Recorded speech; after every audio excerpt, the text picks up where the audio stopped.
আপনি ভালো আছেন তার মানে যে সবাই ভালো আছে তা কিন্তু না। আপনার সুখ দেখেও অন্যরা কষ্ট পেতে পারে, তারা হিংসা করতে পারে, আর সেখান থেকেই বদনজরের সূত্রপাত হয়। আর এটা বর্তমানে আমাদের সমাজ, পরিবার, কর্মক্ষেত্রসহ মোটামুটি সর্বত্রই বিরাজমান।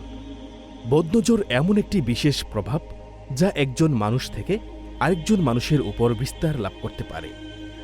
আবু হুরায়রা রাদিয়াল্লাহু আনহু থেকে বর্ণিত, রাসূলুল্লাহ সাল্লাল্লাহু আলাইহি সাল্লাম বলেন, বদনজর সত্য। তিনি আরও বলেছেন, কোনো বস্তু যদি তাকদীরকে অতিক্রম করত তবে তা হতো বদনজর।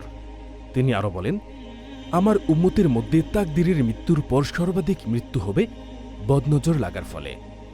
বদনজর পরিবার ধ্বংস করে, সম্পর্ক নষ্ট করে, স্বপ্নগুলো হত্যা করে, জীবন ও জীবিকা বরবাদ করে, কেরিয়ারকে ধূলিসাৎ করে, সৌন্দর্যগুলো অসুন্দর করে, ভালোবাসাকে ঘৃণায় পরিণত করে। তে রাসূলুল্লাহ সাল্লাল্লাহু আলাইহি সাল্লাম বলেন, কোনো জিনিস যদি ভাগ্যকে অতিক্রম করতে পারত তাহলে বদনজরই তা অতিক্রম করতে পারত। আল্লাহ আমাদের বদনজর থেকে বাঁচার তৌফিক দান করুন।